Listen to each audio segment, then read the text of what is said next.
I want to have like a conversation, just a conversation, bro. Remember, like All back, right. back like literally last year. Oh, days. Yeah, yeah, yeah. It was actually probably exactly 1 year ago.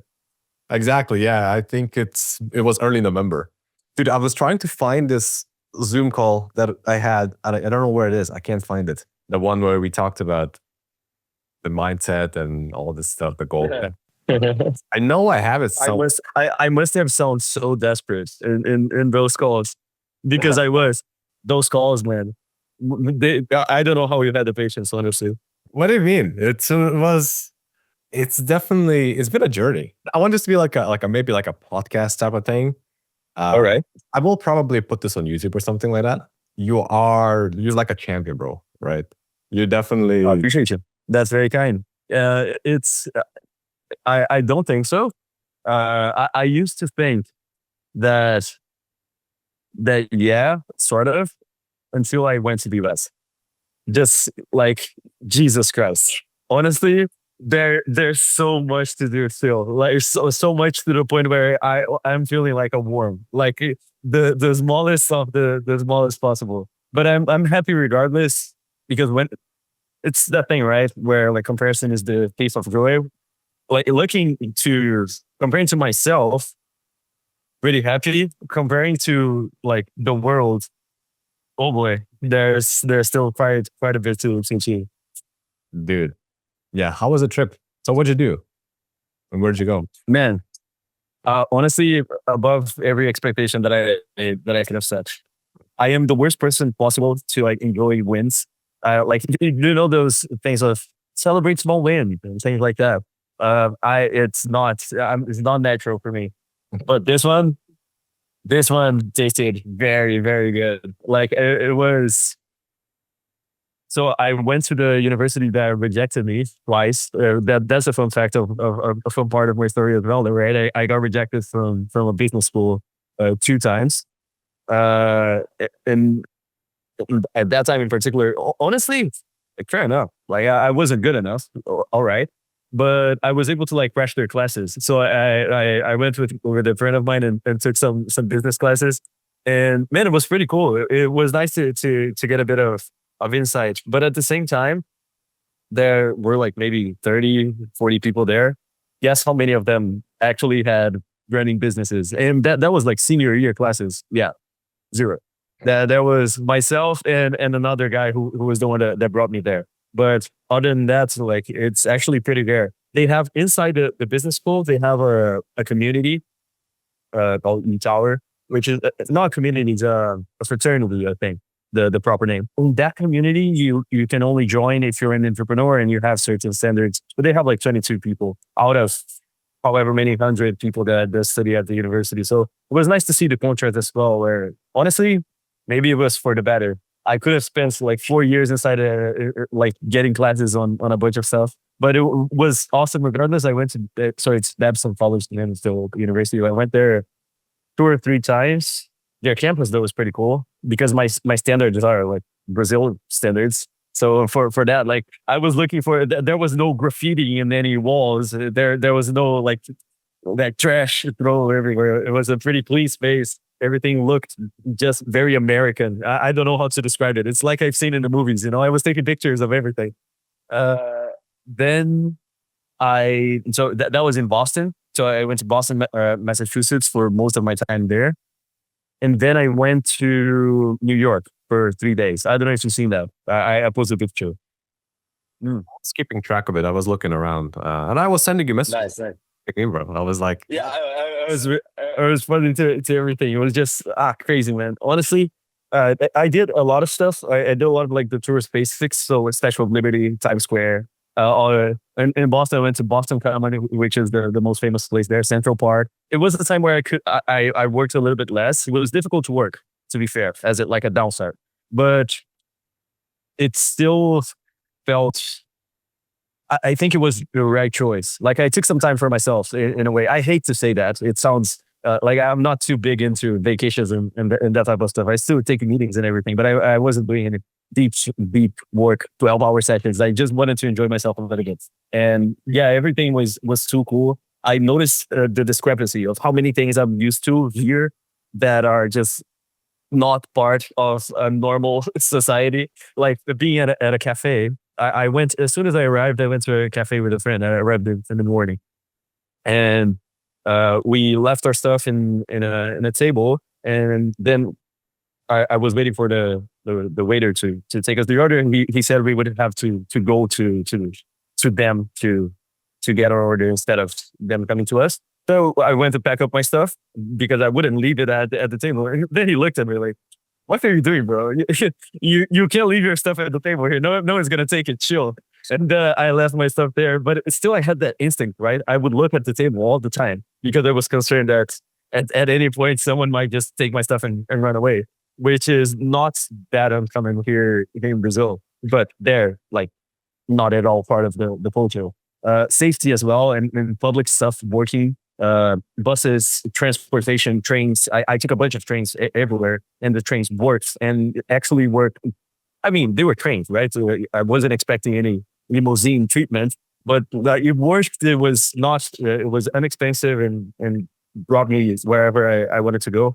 So a lot of those small details that I could contrast and opened my eyes to a lot, because it's the type of stuff where you hear a lot about it, but experiencing is just completely different, and gave me a level of hunger that I don't think I've had in quite a while. I don't know if you remember, but once I actually hit the 8K mark, I was a bit depressed where I was like, oh, honestly, like, what do I do now? It felt like game over, you know? I can say confidently that I'm more hungry to make this into a big thing now than when I started. And when I started, I was pretty hungry. I really wanted to make it work. I'm more curious about how's life different now for you? Ooh, interesting one. The biggest difference, and I want to switch that, to be honest, but it was a period that I enjoyed a lot. So I made the mistake to some extent of not cutting myself a salary. So like whatever was left of revenue after I paid off employees and basic costs, net income, that was mine. This gave me a level of, like, in Brazil, of just doing whatever I wanted, really, like whenever I wanted, and tasting that level of freedom, of like not even concerning myself. Like my girlfriend would barely suggest, "Oh, look, this restaurant is pretty cool. Yeah, let's go there now." Oh, but it's very far. Call the Uber, whatever. It's what it's gonna be, like $30, $40 of Uber. Do you know how much we made this month? I was nuts. So I went through a solid like 2 to 3 months of just not concerning myself with anything at all. And to be fair, because I live in Brazil, right? Even living crazy like that, in the months that I spent the most, it was like 2K USD, because it's cheap. So, but it's still something that, like, you got to remember, I came from 200. So 2K is like spending a year of what I could before in 1 month. So it still tasted pretty healthy. Now I'm going back a bit.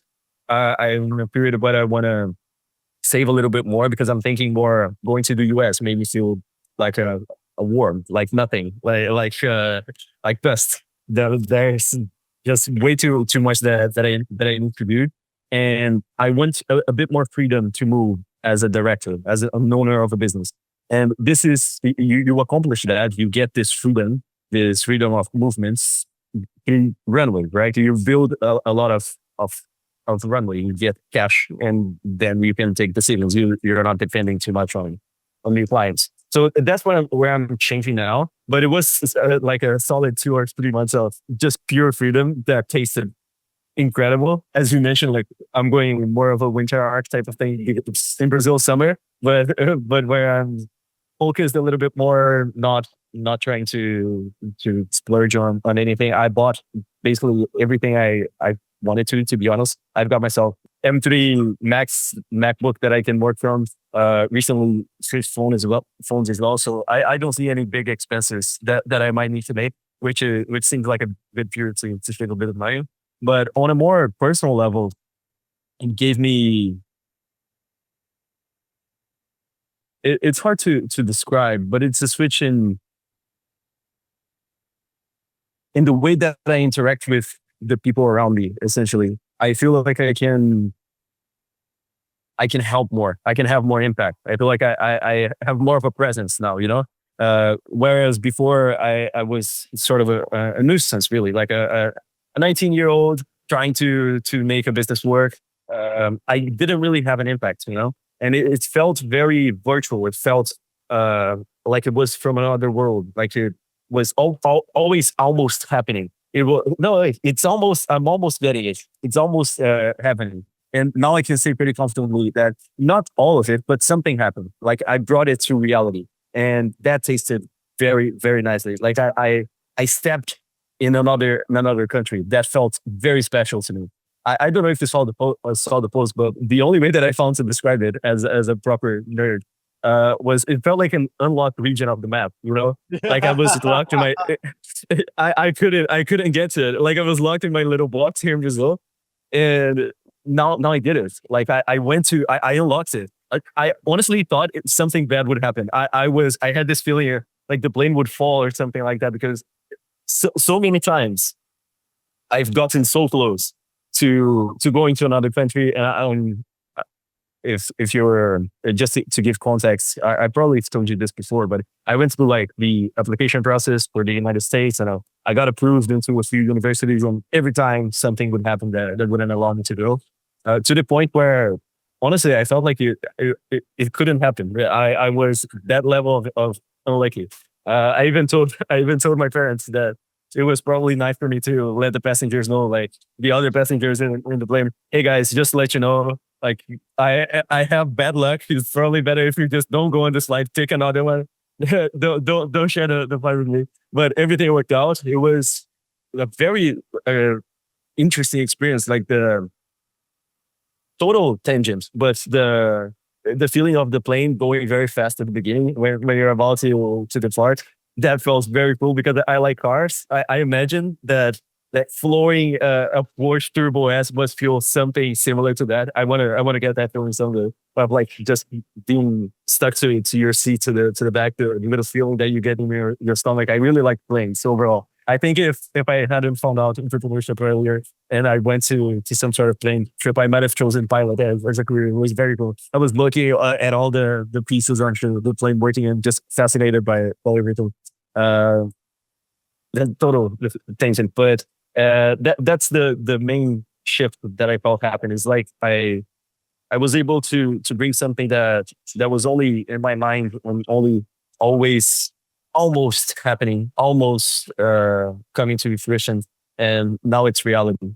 That's finally happening. Like I have a passport. I went into a plane. I talked to Americans. I went to a restaurant and paid in US dollars, and that felt like one of the best feelings that I felt in my life. So let's go back to the beginning. All right. Your journey. You said you were making 200, but let's go. And how did you even get to that point? Okay, so it all comes from a skill, right? Mine was video editing, and it started in the most embarrassing way possible. So I started video editing by editing Minecraft gameplays for my YouTube channel, which like it was basically I found at the time I think was Camtasia or some other screen recording software, and I would record my Minecraft gameplays. And I had a very poor computer, so I had to put the render chunks to like 2, and it looked very ugly so that I could record, and I would record my screens. But then I realized that you couldn't just like take the video and upload it to YouTube. You had to do some like crop the beginning, maybe add a little intro or something like that. And I found out what video editing was. So I already had a computer that I had bought, like scraping a bit of money here and there. I would save a bit of money whenever I could. Eventually, I was able to save enough to buy a computer. I had access to the internet, and that was pretty much it. I actually have a picture. It's in my first video of myself with my first computer, where I'm like very tiny and doing like this at the camera. You see, if I find it, I'm gonna send it to you. And then I started editing my Minecraft gameplays. I really like horror games and stuff like that as well. So I would edit those and post to my YouTube channel. Eventually, I'm so sad about that, by the way. Eventually, a girl that I liked, I sent the videos to her and she criticized them. And I deleted all of them because I was embarrassed. I had a crush on a girl, and yeah, so I deleted all of the videos and stopped posting. But once at that point, I already knew how to use Sony Vegas to do basic edits. I could do like image insertions and stuff like that.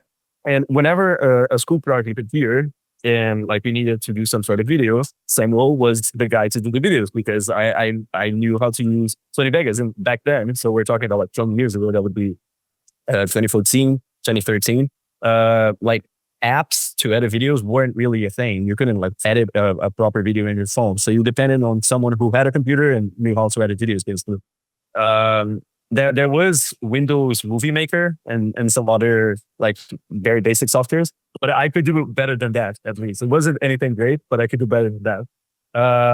I would also I joined this community of gameplays and sorts, and what was very famous at the time was intros. So guys would take like dubsteps and a very loud electronic music and made some 3D text to this. And I started getting into that. So that was my first experience with Adobe After Effects and Cinema 4D, essentially. We can actually get there. Wait, how old were you here? This is terrible. It was 9 years ago, so I was 11. That's crazy, bro. Yeah, but I mean, it's horrible, obviously. But for an 11-year-old, it was like something, you know. I took a lot of inspiration from some people that I admired and things like that, and got into intro making. Eventually, the father of a friend of mine who was an entrepreneur was thinking about making videos, and like he was looking for someone. They don't have the budget, and yeah, maybe like that kid that's friends with my daughter can help me out. He had an accounting firm at this time, and that was my first experience like actually making money from the skill. So I took my camera, went to his accounting office, recorded some videos. He would come up with the script and everything. I would just shoot the videos and edit them. By the way, the pay was in today's USD probably like $13 per video. I was probably editing, making one video a week there. So yeah, that's like $50 a month. That's what I was pulling off. Nothing too crazy, but I felt it felt absolutely awesome. Like it was the first time that I took that skill that was basically just a hobby and made some money from it. I grew that freelance business in Brazil. Ironically, I'm actually right by the side of a music store that used to be a client in that freelance business. But what happened, like I grew the business. I would do sometimes shooting, sometimes editing. It was very messy, very unpredictable as well. It would vary between $120 to $200 a month in my peak. That was like the top of my game here in Brazil. Which, to be fair, like in USD sounds like very little, but in DRL standards, it's not that little. I was making minimum wage basically. That was minimum wage work, or whatever the currency you're comparing to. Which for a 19-year-old made sense. So that was my life from 14 to 17 basically. I will edit a video here and there, sometimes shoot, and make whatever I could. So it was a tough period money wise because I was always very ambitious, and it was not because of the absolute amount. It was because of the stagnant growth. I wouldn't grow. Like it felt like there wasn't. I couldn't grow. I couldn't go past that. And at the same time, I was applying to university, so I couldn't exactly focus in trying to grow.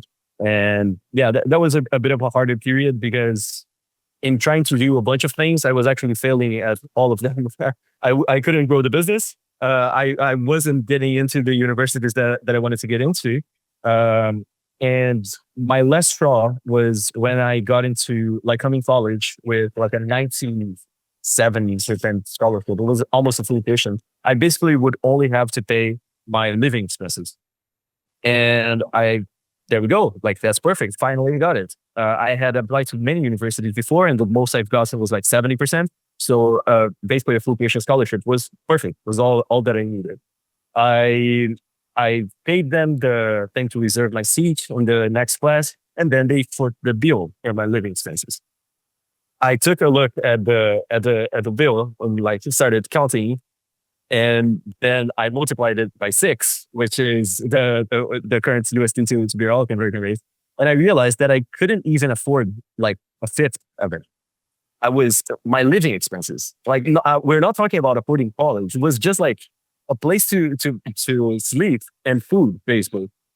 And that was terrible.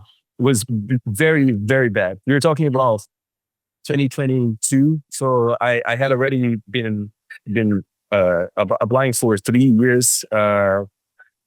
It was I had already took 2 gap years, so it was reaching a point where like it doesn't really make sense to even apply to university. I'm pretty old now. Like most freshmen join university in the US when they're 16.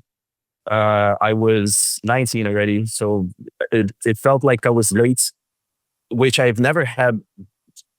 It never happened before. I was always early for stuff. Like I was the youngest in my class. I would do very well in school and everything. And I was getting into a scenario where, like, my biggest dream was, which was going to the United States, be it to study or whatever else. I just wanted to get out of it, to be honest. Was starting to just look further and further away. And I spent a solid week thinking about what I would do.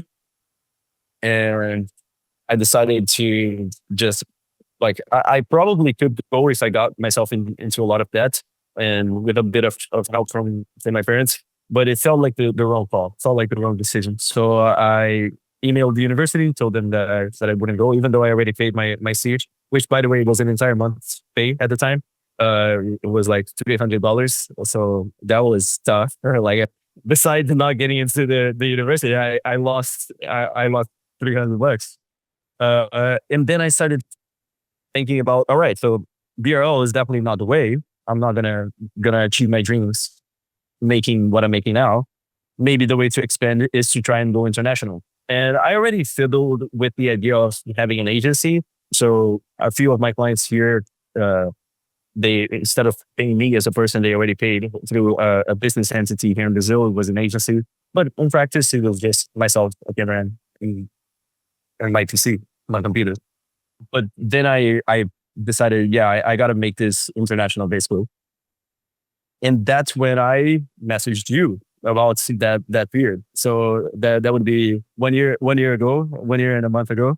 I shot you a message explaining my situation. I sent you my portfolio. I said, hey, Houston, I noticed you have some sick videos. You don't have anything to sell in your bio, but I wanted to check if you have some sort of mentorship or something like that.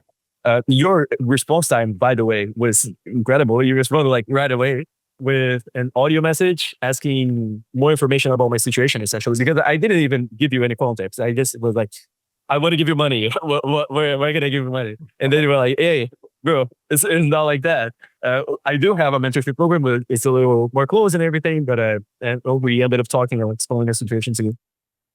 And you checked out my portfolio and you realized the videos were actually pretty good. And then you responded, I do have a mentorship, but I think I might have something better for you. And that was a client, right? So that was Chris, which was my first international client as an agency. And I was still thinking about pricing and stuff, but you suggested that I charge like $1,000 for the videos that we would make in a month, which felt just crazy. I thought, man, I'm gonna charge. I'm gonna send the invoice to this guy who's gonna laugh. There's no way I can make $1,000 off one client. I was making, I don't know, 300, 400 at the time. So 1,000, and that's like multiple clients, a lot of work, a lot of stress. If I can make $1,000 off of one client in my head, I'm never gonna need to work again. Like it's over. I will retire. We scheduled the sales call for next week. It wasn't really a sales call. He was already sold when I got into the call. You already talked to him through everything. I explained to him the process of how everything would work, the price. He didn't even flinch at the $1,000. Like I said, so it would be $1,000 a month and everything. So he paused for a while. Yeah, sure. Let me get my car. And like Rizzo went to the other room, got his card, paid at the spot. That was like the moment for me. I think I've always made money online to some extent. As most of my freelance stuff in Brazil was editing, so online was pretty normal for me, but not at that scale. Like $1,000 at that time felt like I probably felt the richest I've ever felt in my life, because my circle was mostly Brazilians. I was I was in a very low income environment, practically speaking, and $1,000 was just huge. I was making more than all of my friends combined at the time. That was basically the start for me as an agency. So that's all the way from Minecraft gameplays to Incurious, which is my full time gig now. And by the way, we still work with Chris today. I mess up in a lot of things business wise. One thing that I take a lot of pride on is our level of service. Like I think it goes to show that we've delivered, right? Like 1 year and 1 month working together, it's because the quality is there. As an agency, I think, like normally speaking, like clients stick for 3 months, like 4 months. So we're able to keep clients for quite a long time. After that, we started trying to get more clients and got ourselves one more client, which was and as well a personal brand that's still with us as well. Uh, and that was basically how we went from $300 to about $1,500 in net income, because I didn't have any employees when I found out that in 1 month. And I think I actually messaged you about that once the payments actually got to my account, because it felt like it's the sort of periods in life where literally everything changes. Not a single thing in my life was the same after that. On ambitions wise, because I had just joined university here in Brazil, so I would be an engineer, and the average salary of an engineer here in Brazil is like 1,200 USD a month. An engineer, a graduated guy who went to school for however many years and like was specialized with building like massive skyscrapers. The guy's making like $1,200 a month, and I was out here at 19 making 1,500. It felt like it changed a lot of my views about the world. And I always, whenever I tell the story, I always do, but it's important to remember. The Bible says I don't know the proper expression in English, but it would be something like to honor those who deserve honor. And I always like to, whenever I tell the story, thank you. So I don't think I do it enough. Still, thank you. It was like one message. You saw a kid in Brazil and trusted that. By the way, Chris was a much more expensive coaching client to use. So I would argue that you were betting much more than myself here, because I could very much like be a bad editor. And that was your word on the line, and you sacrificed that and trusted me. And that small like vote of trust that you put in me literally gave the start to everything that followed. Right. And like $1,500 is not enough to do what I do now, which is was traveling and being able to like, go to cafes and restaurants and everything. It feels nicer now, but can say pretty confidently that it would have taken me much longer if it wasn't for that. Much longer. It was like a stepping stone, right? It was the first step of everything, like the first domino that made everything else fall into place. And yeah, thank you. You know the part that you played in that one, which has been quite a journey. It's nice to have you to like whenever something happens, I can come to your to WhatsApp and message. Hey man, check out what happened, and because I know you've been with me since the beginning.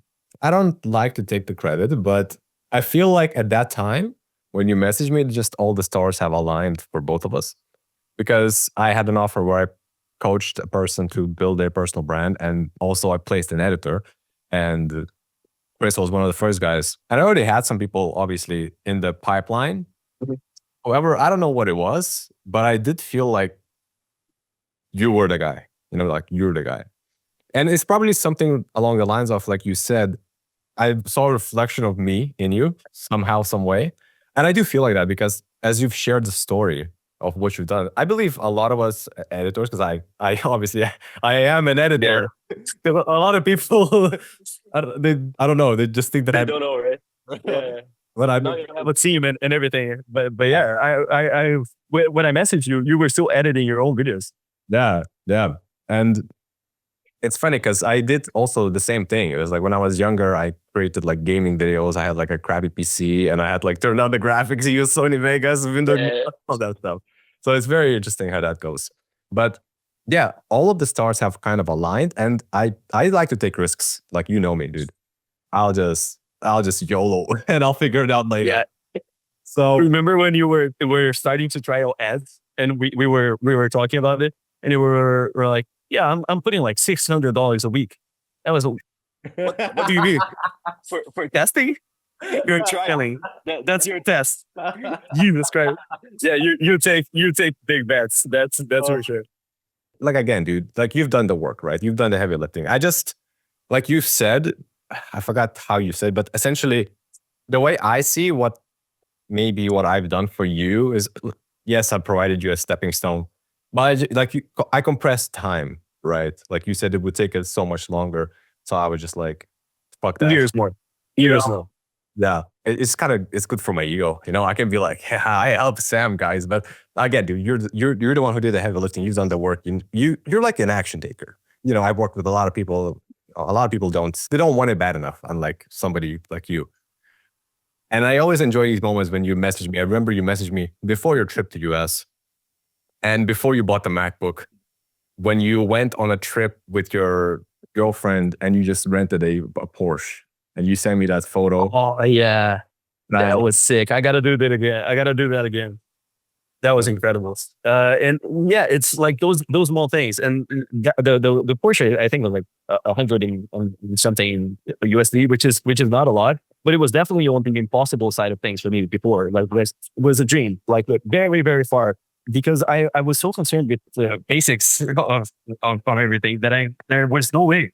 There was just no way, and then when I was making 1500, yeah, $100 is pretty doable. Like, to realize a dream of floating a Porsche 911.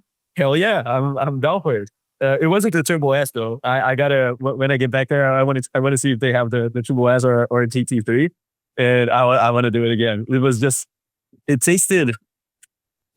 There's just these moments, and entrepreneurship. More and more, I feel like that's sort of that's the standard.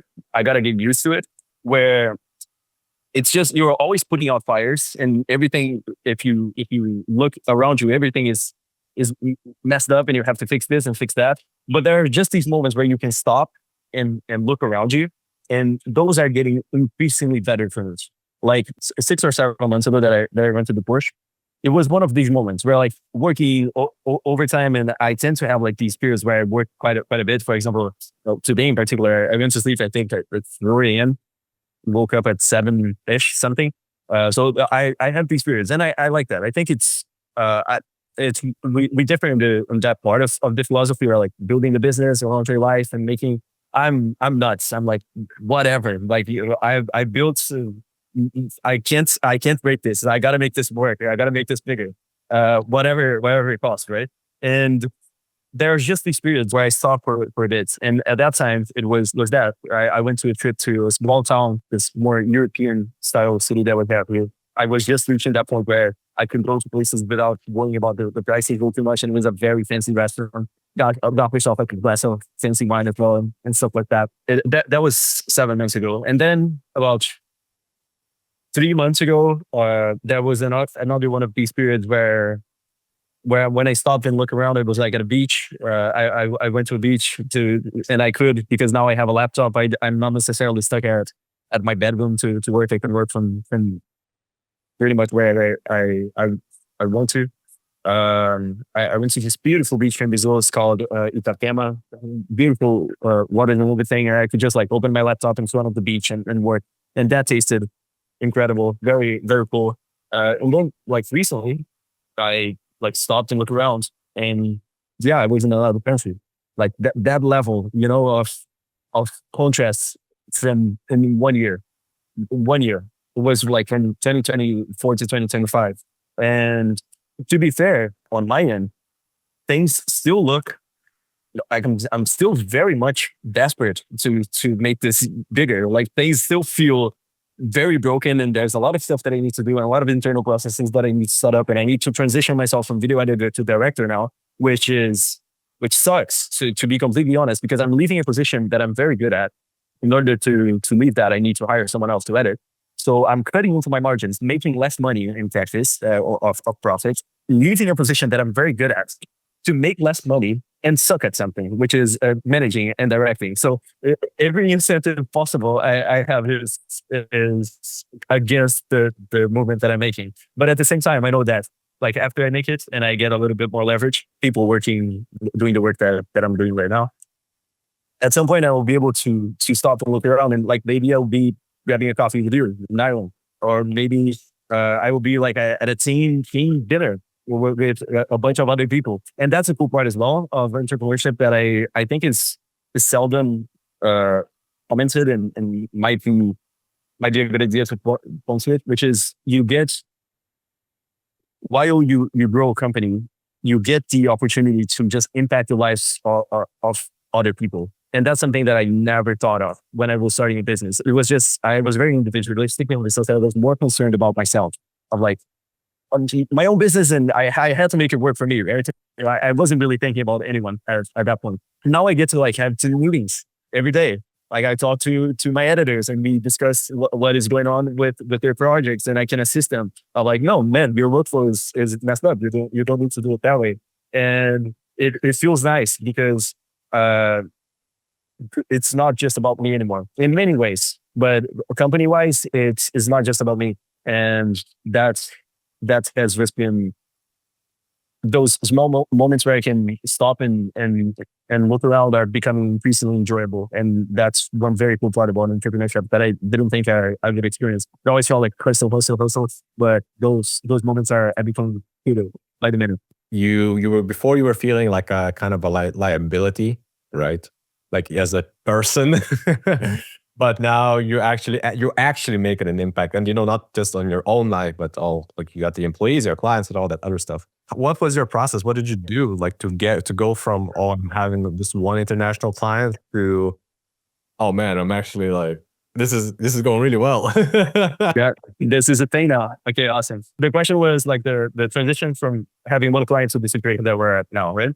Yeah. Tell me more about that. So a good portion of the focus in this first year, as I mentioned before, like I've messed up a lot of things. The one thing that I try to keep an eye out for is just the quality of the service overall. I was always concerned with like doing things right and everything, but prioritization of it as a business practice came from Alex Ramosi. So he's a guy that I look up a lot to. And the example that he gives is like the sandwich shop. If you open up like a sandwich shop and advertise it a little bit, and like 20 people come through the door and they never come back again, and they tell their friends that your sandwich was horrible, and then for the next like week your sandwich shop is empty.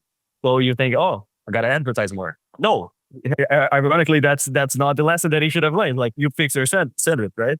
So I would argue that this first year has actually not been a year of growth. Although growth happened as a consequence, it was very much a year that I was focused in the product. So why do so many agencies suck, and how can we not? Basically, how can we be different? Because everyone and their mother is starting a short form content agency at this point in time. It's something with a very low barrier to entry. But the good part is that means that there's a lot of mediocre agencies out there.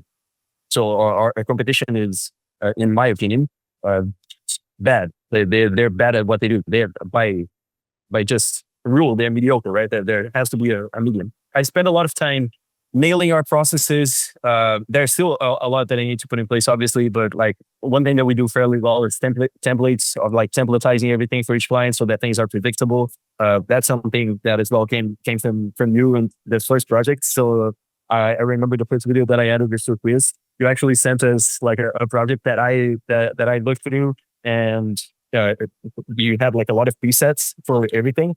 I thought, hey, that's actually pretty cool. I might copy that for myself. So now that's standard practice inside the company. Every time we onboard a new client, we set up a bunch of templates for a video brand package where we develop the video brand of whoever we're working with. Everything that we use on the video is advertised. And then we create a standard project for it, just like you had like the example video prepared, and we use it to whenever we need to switch editors, we send that to an editor. So small things like that were always top of mind for me. And it wasn't something that I stepped on by accident, like accident or something bad happened. And, oh, now I gotta make our service well. Something that I was always concerned about from the get-go. As soon as I decided to do an agency. And that has been my top priority ever since Chris.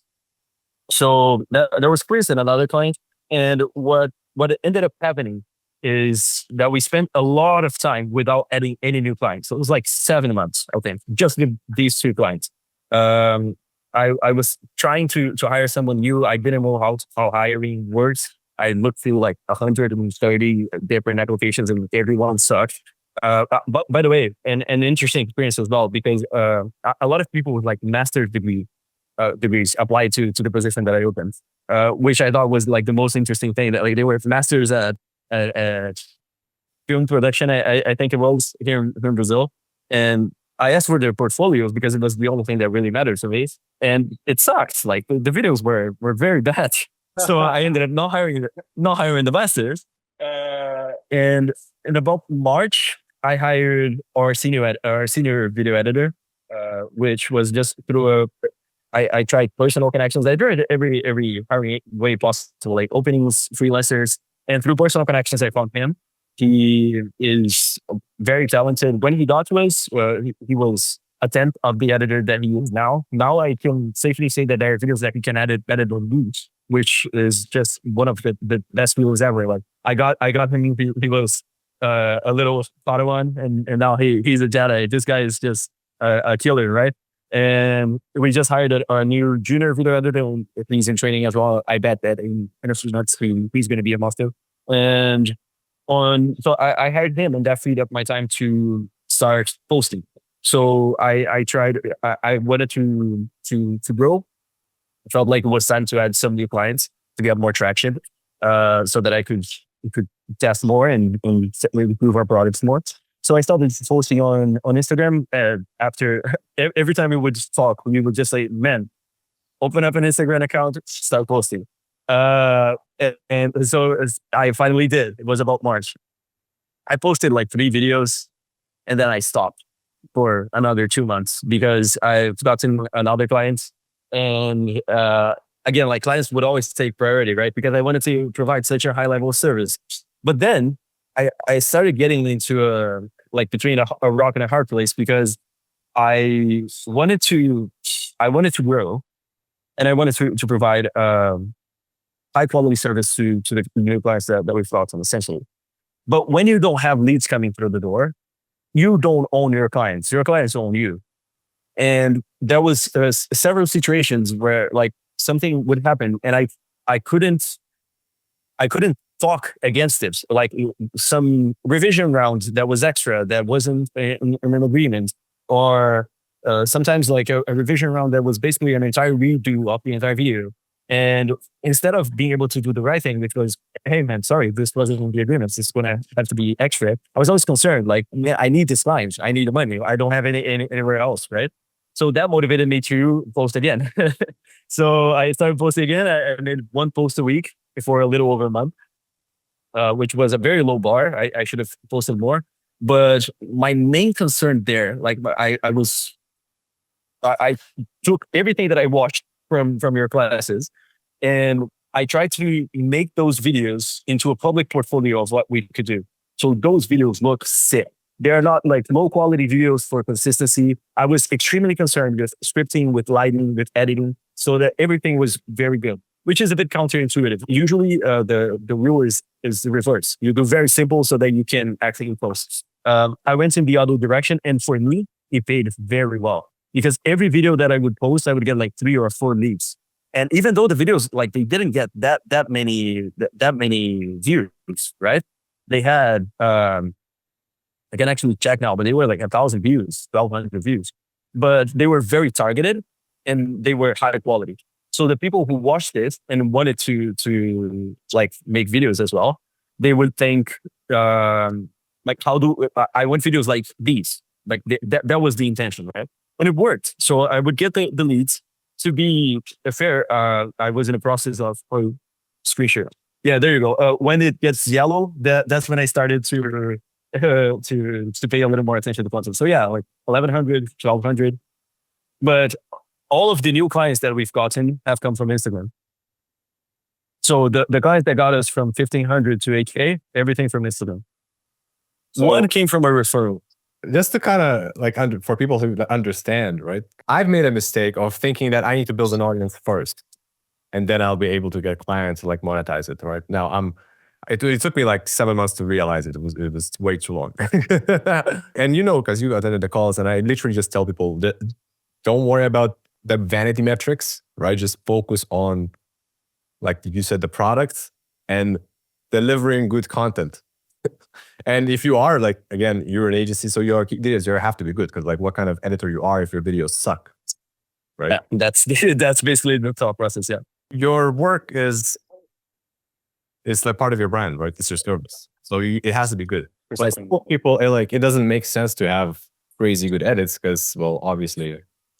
If you're a personal trainer, for example, if I were a personal trainer, I wouldn't be concerned about that at all. My concerns would be mostly in the context. So one big thing that we did, and you told us to do it much earlier. I just, ironically, I had to pay another guy $3,000 to actually make the switch. But it was switching from video editing to delivering results. So it's the type of thing that everyone knows conceptually, but it's a bit harder to do it in practice. Because when we were talking about results in organic content, like when we're talking about building a brand, it's not like direct response marketing, right? You can't like put in $100 and get 150 out. It's not how it works. And that made me extremely uncomfortable about making the switch, because how in the world would I be able to promise results if, to be frank, like the client would ask, I imagine in my head, like the imaginary client asking me, yeah, but how can I get results out of that? And I wouldn't know how to answer, because it's like, I don't know. You can very much with organic content do the right thing for 2 or 3 months and it not work just yet, like not to the level that you expect. You're not going to go to, not necessarily going to get like 1 million followers. But then what I realized, and was actually in a call, you might have the recording of this, is that I can't predict results in organic content for one piece, for one video necessarily, but I absolutely can for 600, 700 pieces of content. So it's all about the range where you're looking to. And that made me switch a lot of things in my head, because it made me vet a lot of clients in the first place, which were clients that needed results like this. They needed to make money with organic content in 1 week or 2 weeks. I would not be able to help those guys. And help me work with better clients as well, which were clients that were more concerned about building a brand and like building the runway for the plane to eventually take off. And those are much better clients to work with. But now I knew what I was looking for, right? I wasn't looking for short-term people that were thinking short-term mostly. And the videos, all of the videos that I posted and all of the DMs that I got and responses and everything were more targeted to that. And that led us to work with a few different types of clients. We still don't work with like a very, very niche. It's still a bit broad, but mostly early startups. So pre-seed and post-seed round, which is the stage where like they have budget, so they can afford you, but they don't necessarily have like a whole marketing team and everything. That's why we made the switch from a video editing agency to a content consultancy. So now we target the actual constraint, which is the content itself. We help with scripting, getting video ideas, studying competitors, and everything that goes into creating video content. And that was a hard switch. Like it took me a solid 6 months to create the courage to do it. A solid 6 months and paying someone $3,000 to be able to actually like make the leap, make the jump. You need to sell results instead of selling video editing. You're not going to get where you want to go by selling video editing. And then I did. So I switched our landing page, switched our offer. We had 2 leads come from video that week, which was, let me actually check the video. It was the this throw it away. It was the the AI acoustics video that you copied. You you you're not copy, right? Yeah. It was an open discussion. You're I tell this to everybody. You know it yourself. Like, don't reinvent the wheel, right? Yep. And by the way, you did it much better. Yours got like 100,000 views, I think. But that video got me 700, bro. 700? Damn. Then I'm gonna charge you royalties. No, I'm just kidding. If we do that, we're gonna have problems. Because if you want to charge back, I'm very screwed. No, let's keep it as that. We're good. We're even. Let's call it even. What was I saying? I forgot. Yeah, that video brought me like 3 leads. So yeah, that's the one. Like six video. There you go. Did they comment on the video or did they just? No. It's straight up DMs, scheduled a call. 3 showed up on a call. 2 of them we ended up working together. It was a bit of a good streak. It was a good streak to be fair. It's not normal, right?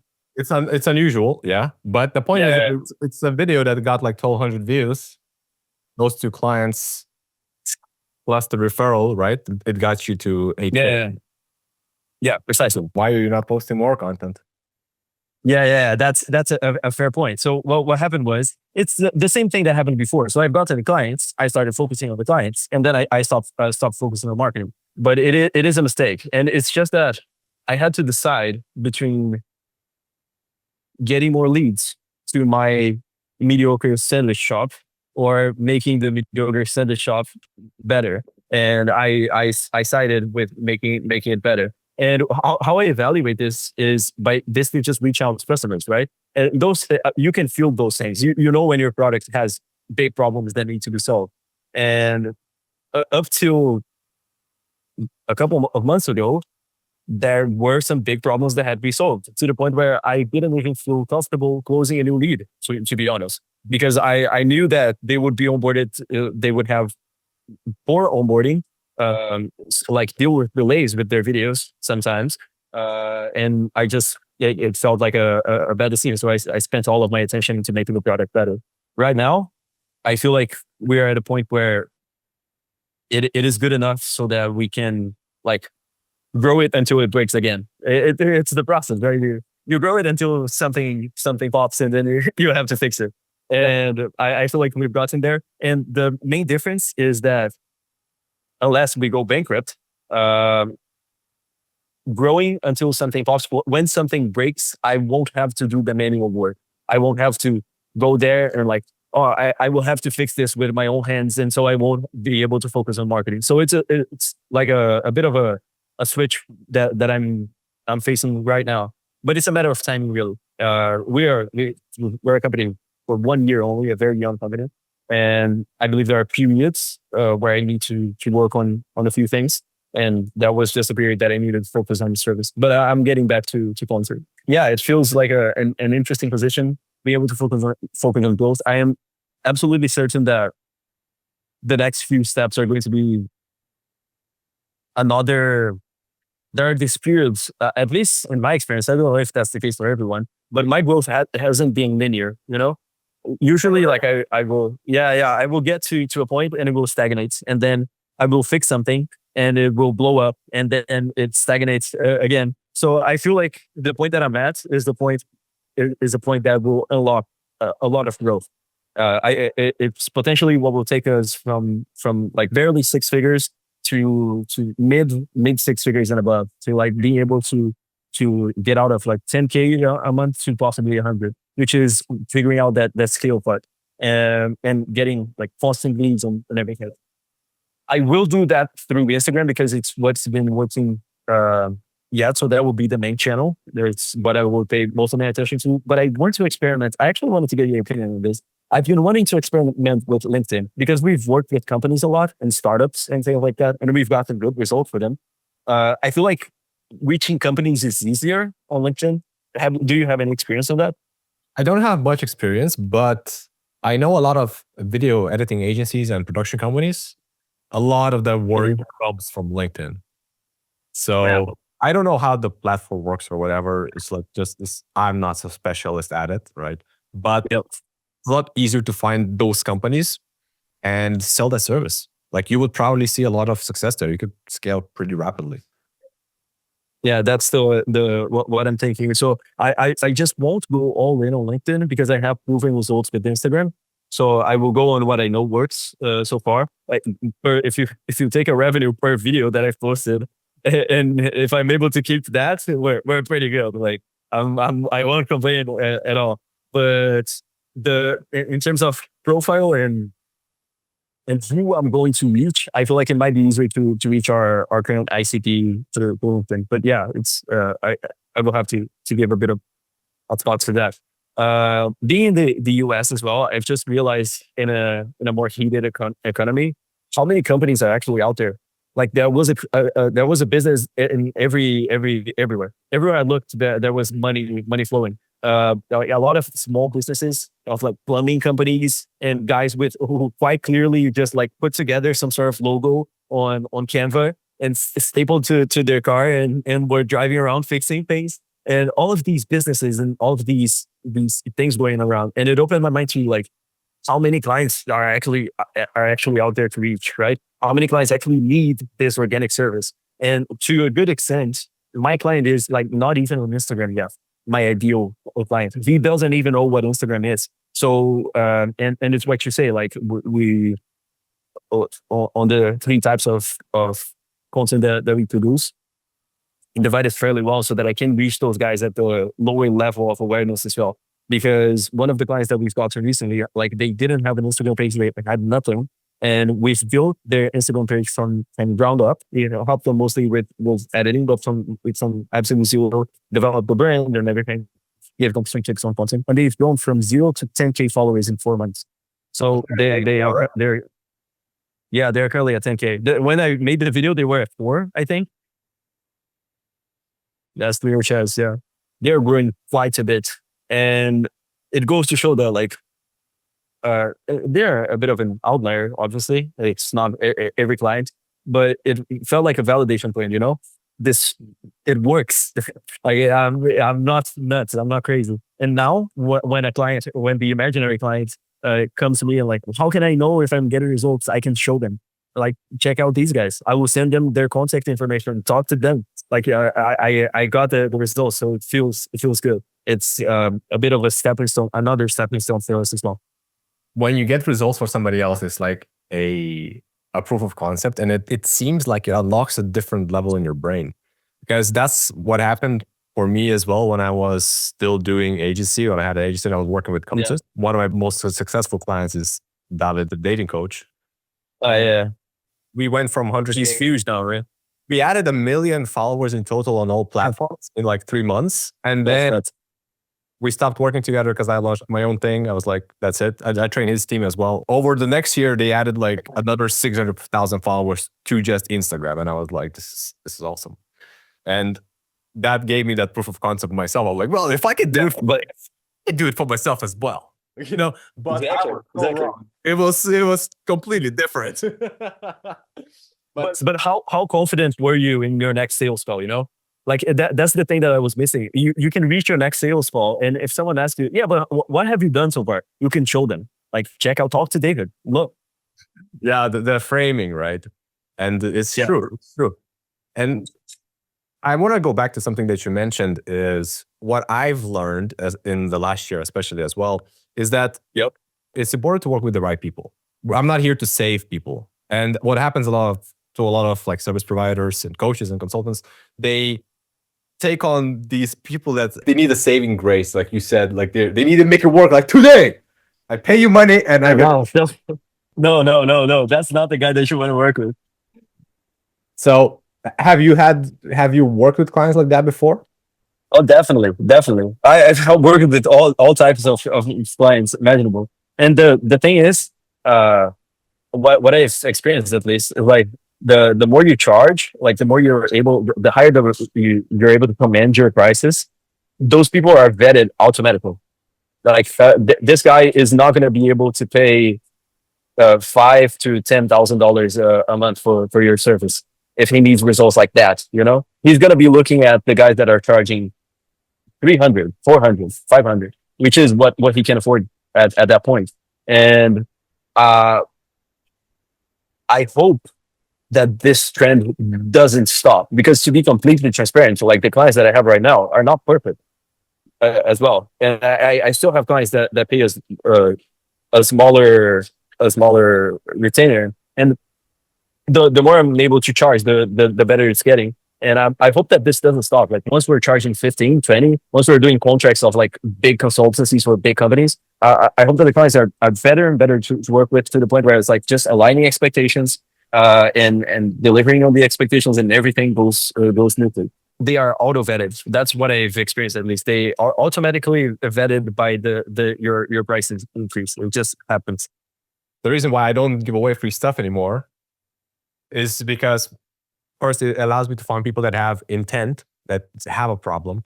So they're automatically, it's better. I don't have conversations with leads, if that makes sense.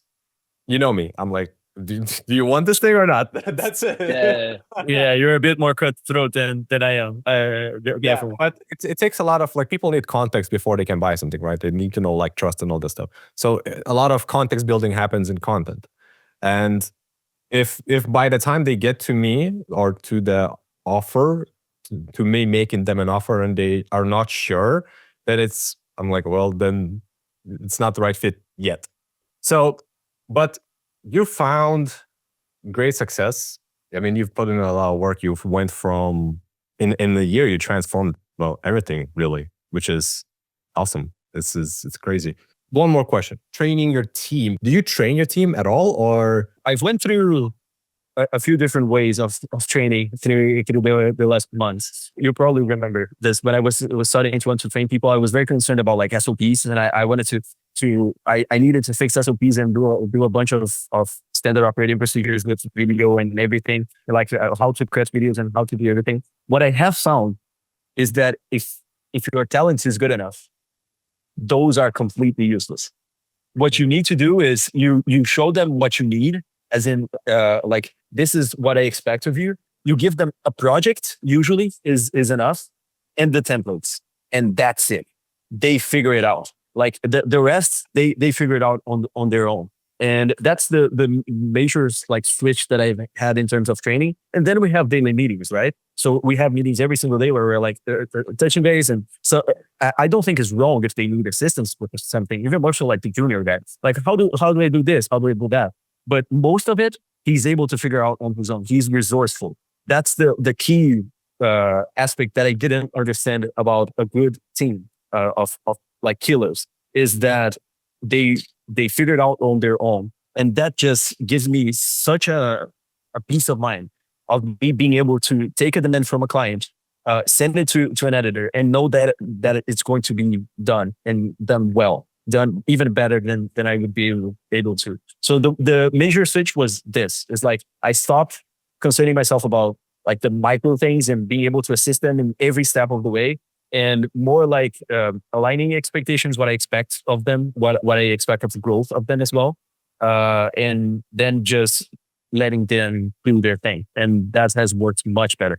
I feel like the top tier talent, or even mid tier or whatever, you're giving people a chance. Yeah. They're always going to be proactive. And like you said, resourceful. They got to figure it out. You're the same, bro. To be fair, I'm not saying like that they figure everything out on their own. I still needed you, right? I still needed the call and someone to show me the unknowns. But once I had like a list of stuff to do, that's enough. Like post more content and then do it with this frequency. All right, I will figure it out. Then I would post and get the clients and focus on the clients. But that's another story. But I still needed the mentor. There's someone to show me the unknowns, and that's something I value a lot. Your time, the other mentor's time, and I presume I'm going to have more mentors in the future, is one of the more valuable things that I spend my money recently after the laptop, because this laptop is good. I love it. I love it way too much.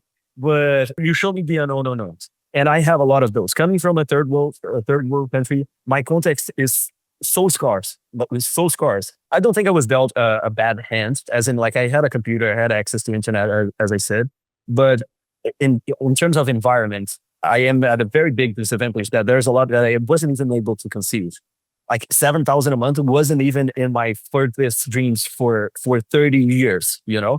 That's the level of how scarce it is. If you live in the United States, but 70K a year is a good salary. It's like doable for basically any career. In Brazil, that's nuts, completely crazy. So I still needed you and to show me your light. And most of the calls were like that. You were like, no, bro, it's possible. Like you can do it. I remember when I joined a call and my goal was like, I think it was 4K a month, but I was joining the call because I was thinking, no, maybe 4K is too much. And at the same call, you said, so yeah, the goal for the year is $50,000 a month. And I was like, oh, wait, do you need a month or a year? No, a month. I was like, so like half a million a year. And they were like, yeah. And I was like, what do you mean? And then it was just all of these moments where my mind was constantly being blown away of how scarce, how small my thoughts actually was, and how small minded I was realistically speaking. So I still needed the mentor, you know. We talked previously. It's about that different perspective and time compression and being aspirational, I believe. Almost delusional, I would say, yeah. The difference is in the results of being like delusional or visionary is just in what you achieve in the end. If I were to tell people, like when you told me, you know, man, 4K is even too little, aim higher, go higher. And then I said, all right, so 8K, double it. And so we're doing 8K. If I get to 8K, I'm dropping out of it. Oh, by the way, I didn't even mention that. It's such a like a nuisance in my life. I dropped out of university, right? Like 3 months ago. Amazing decision, incredible life. I was thinking while I was walking through Times Square, I was thinking of my colleagues who were taking, I don't know, calculus classes in university here, and thank God I'm not one of them. Yes, I did. I made the right call. But the thing was, in that call, we defined that I would drop out of university when I got to 8K, which was just way more than I could possibly need to live here in Brazil and to justify leaving university. Because as I said, average engineer, I was in engineering school, average engineer makes like 1,200.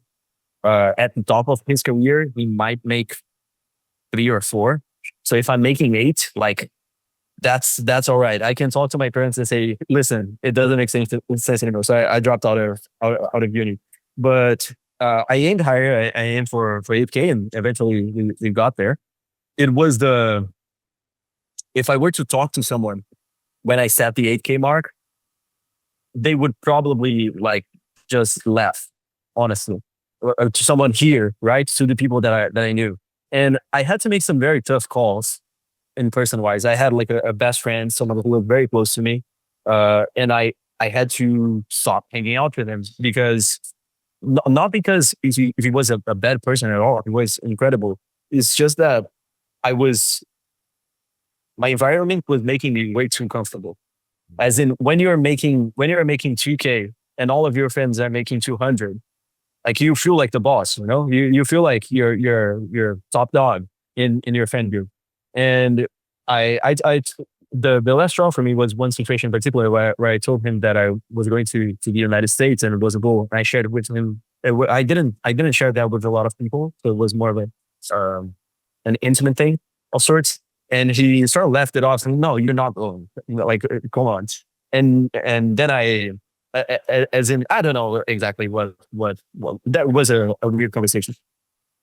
And I got home and I reflected on it. Yeah, it's time to cut this friendship off. It doesn't make sense anymore. So I reached out to him and we're not really that close. But the point is, I had to. There was this big period. So this was early this year, like 11, 12 months ago. There is always that kind of discretion. The two worldviews kind of clash together, right? So like your worldview is like, I'm exposed to this world, is kind of what's possible. And a lot of people are not really open-minded to it. And it becomes like really hard. So it is, like you said, it's a lonely thing. And the second halves, let's talk about that real quick, bro. Like I can relate to how your girlfriend is because my fiance is exactly the same thing. She's like, it's Latinas, bro. Latinas. They're like that. Latin America, we make incredible girlfriends. That's just a fact. It's so, not every day is all like happy and all that stuff, right? Sometimes it's just like sometimes it makes you ask the question like, is this really worth it? Do I really want to push even more? Why am I even doing this?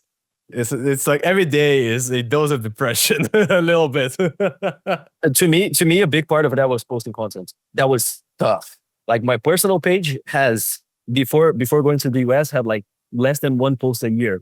It exists for saying so. I'm not very big into content, and making that public, it felt like I was begging. Like everyone could see how much I needed. I needed money basically because I needed to make money out of Instagram. So that was difficult, and she assisted me a lot. Like the you can see the first comments in the first videos, all hers. Like likes, she would message me like, "This looks incredible." So yeah, and that was a period that I was doubting myself quite a bit. Like posting content is difficult for me. I swear to God, the women, they can make a man or ruin him, either or. So it's important to choose the right one. And yours seems to be the one, bro. Before we wrap it up, so tell me just a couple things. Over the last year, what were some of the 3 biggest things that you've learned? A good portion of them are gonna be a bit aligned with the call that we had, because a lot of the biggest insights that I've had were his. I can't not mention the results part. It's the type of thing where like I knew, but now I learned, where it's much easier to make more money if you're delivering results rather than just a simple service. That would be a top one. That now it's like it's the learn. I learned. Okay, all right. I processed that. I should advertise more is one insight that I consistently get, because and that came a bit from understanding that I charge too little as well. It's a bit of a big insight, but if you charge too little and you don't have new leads coming through the door, you're going to keep charging too little forever, because it's very hard to turn $1,000 clients into a $15,000 one. It's much easier because it's such a big switch, right? Sometimes maybe if you hit the jackpot and your first client is $1,000 client with a $30,000 budget, but that's usually not the case. And that's a lesson for me. So I should advertise more is an insight. A bit of a weird insight, but an insight.